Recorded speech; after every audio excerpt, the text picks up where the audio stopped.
افریقہ کا ایک قافلہ، یہ واقعہ میں نے کئی سال پہلے سنایا تھا۔ نیا نیا جب صدام واصل جہنم ہوا، کہتے ہیں کہ ہم عراق گئے،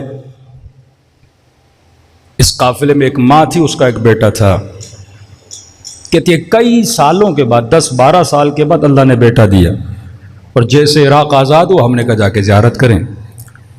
تب چوکیاں بہت زیادہ ہوتی تھیں، چیکنگ پوسٹ بہت زیادہ تھے، تو کہتی ہے ہر چوکی پہ کھڑا کیا جاتا تھا، پاسپورٹ چیک کیے جاتے تھے۔ اتنے میرا بچہ تھک گیا، گرمی بہت تھی، وہ گاڑی کی پچھلی سیٹ پہ سو گیا۔ پولیس والوں نے بھی کہا بچے کو اٹھانے کی ضرورت نہیں، آپ پاسپورٹ لے کے آئیے، ہم چیک کریں گے، پھر آپ آگے چلے جائیے۔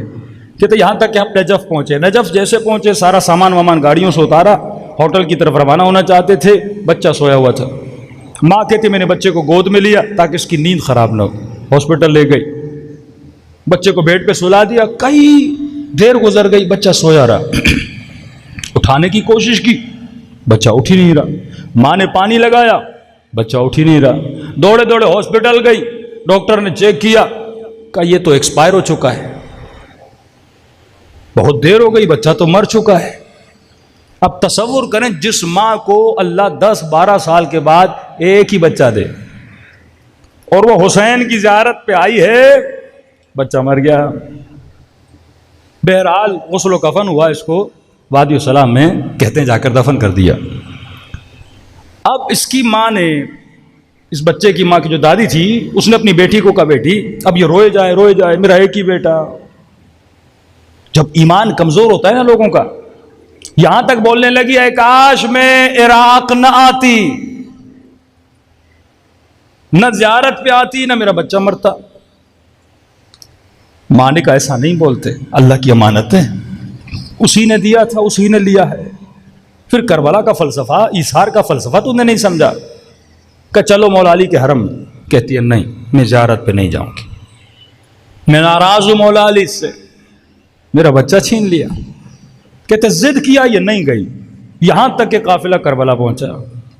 پھر کہا چلو حرم مولا حسین میں، کہنے لگی میں نہیں جاؤں گی، ایک ہی بیٹا تھا، وہ بھی حسین نے مجھ سے چھین لیا۔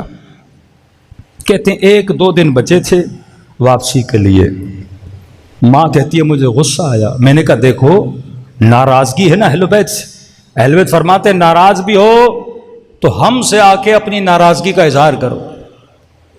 کہا ہوٹل میں بیٹھ کے کیوں رو رہی ہو؟ تجھے لڑنا ہے مولا علی سے، تجھے مولا حسین سے جھگڑا کرنا ہے کہ تمہارا بچہ کیوں چھینا ہے؟ کہ چلو کسی اور سے نہیں، حرم عباس چلو، شکایت حسین کرنی ہے، شکایت مولا علی کرنی ہے، جو بھی غم و غصہ ہے جاؤ حرم میں جا کے بات کرو۔ بیٹی کو راضی کیا، کہتی غازی عباس کے حرم میں سے لے آیا گیا۔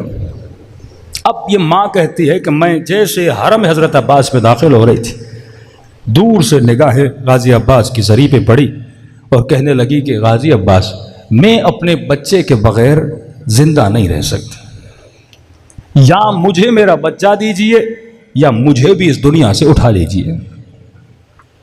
کہتے اتنے میں روتے روتے روتے زری کے قریب آئی اور وہیں پہ زمین پہ بیٹھ کے آہو بکا کر کے رونے لگی۔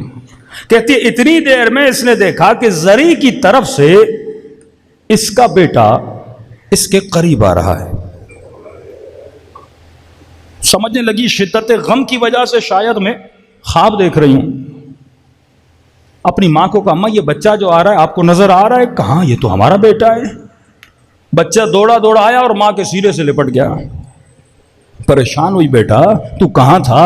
اتنے دنوں سے ماں تیرے لیے رو رہی تھی۔ کہا مجھے نہیں پتا، جب میری آنکھ کھلی میں نے خود کو لوگوں کی بھیڑ میں پایا، میں نے آپ کو پکارا، دادی کو پکارا، لیکن کوئی نہیں تھا مجھے جواب دینے والا۔ اماں اتنے میں نے کیا دیکھا، ایک گھوڑے سوار میرے قریب آیا جس کے ساتھ خوبصورت جوان تھا، اور اس نے کہا کہ اے بچے کسے تلاش کر رہے ہو؟ میں نے کہا مجھے میری اماں نہیں مل رہی۔ اس نے کہا آ جاؤ میں تجھے تمہاری ماں تک لے کر جاتا ہوں۔ کہتا جب میں نے ہاتھ آگے بڑھایا گھوڑے سوار نے کہا میرے ہاتھ نہیں ہیں۔ اس جوان نے مجھے اٹھایا اور گھوڑے سوار کے پیچھے بٹھایا۔ کہتا اماں اتنے میں نے اپنے دونوں ہاتھوں کو اس کی کمر میں کس کے باندھا جب اس کی کمر میں ہاتھ ڈالے تو اماں میں نے کسی گرمی کا احساس کیا. میں نے کہا اے گھوڑے سوار یہ گرمی کیسی ہے؟ کہ یہ میرا خون ہے جو کربلا میں میرے بدن سے بہا تھا.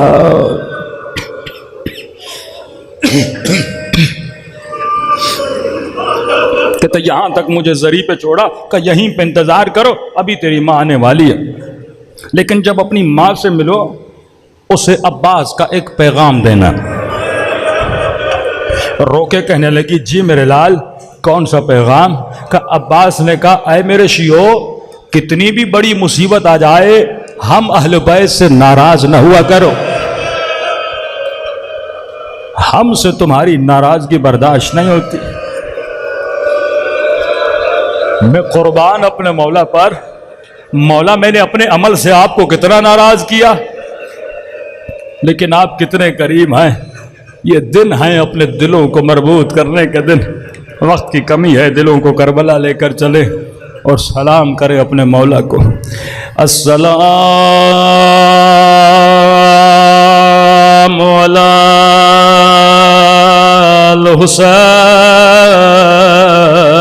الحسین وعلی علی ابن الحسین وعلی اولاد الحسین وعلی اصحاب. سب مل کے السلام علی الحسین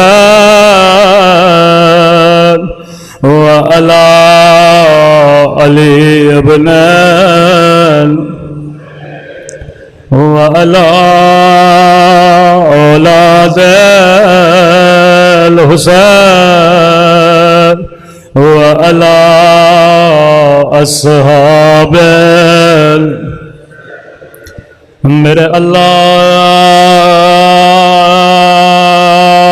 تجھے واسطہ اس درد بھرے منظر کا جب حسین گھوڑے سے اتر گئے دو کٹے ہوئے باز اٹھائے بازووں کو چوم کے کہا عباس میری کمر ٹوٹ گئی. مختصر روایت ہے پر بڑی درد بھری روایت ہے. مولا عباس اپنے ذاکر کے خواب میں آئے. فرمایا ذاکر تو میری ہر مصیبت پڑھتا ہے پر اصل مصیبت نہیں پڑھتا. کہ مولا میں یہ پڑھتا ہوں کہ آپ کی آنکھ میں تیر لگا. کہ میری مصیبت اصل مصیبت نہیں. کہ مولا میں یہ پڑھتا ہوں آپ کے بازو کاٹیں گے. کہ میری مصیبت پر اصل مصیبت نہیں. کہ غازی عباس آپ خود بتائیے. فرمایا میرے عزاداروں کو بتا دے میری اصل مصیبت یہ ہے کربلا کا جو بھی شہید جب بھی گھوڑے سے گرا اس کے بازو سلامت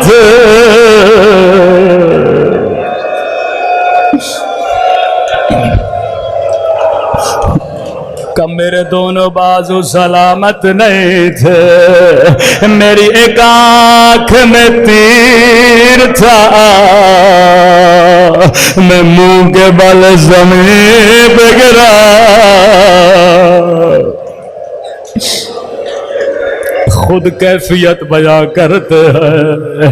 کہا جب تیر آنکھ میں لگا میرے بازو سلامت نہیں تھے میں نے سر کو بڑا ہلایا لیکن تیر نہیں نکلا، میں نے سر جھکایا تاکہ گھٹنوں میں تیر دو، جیسے سر جھکا کسی ظالم نے میرے سر پہ گرز مارا۔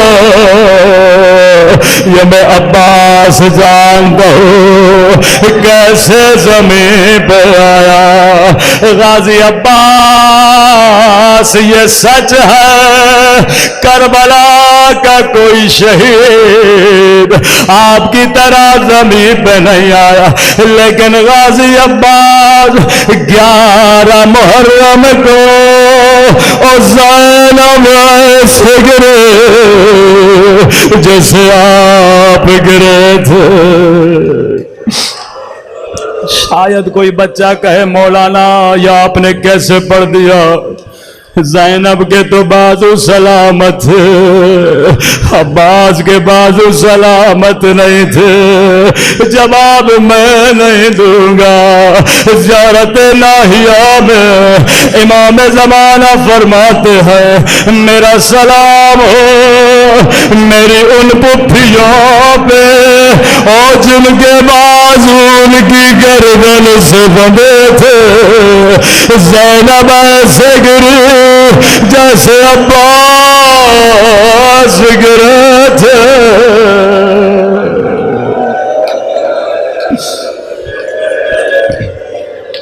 اللہم اشفی صدر الحسین بظہور الحجہ۔ اے خدا تجھے باب الحوائج غازی عباس کے کٹے ہوئے بازوؤں کا واسطہ، یہ ہاتھ جو تیری دربار میں بلند ہیں کسی کی دعا کو رد نہ فرما۔ ہمارے مولا آقا امام کا ظہور فرما۔ ایک بچہ بیمار ہے علیزہ جعفری، خدا ان کو شفاء کاملہ عاجلہ نصیب فرما۔ جس جلس اجتماع سے دعا کہا ان کی دعاؤں کو قبول فرما۔ جو بے اولاد ہے انہیں اولاد نیک و صالح عطا فرما۔ یہ گر یہ ذکر یہ مجلس اپنی بارگاہ عالی میں قبول فرما۔ ربنا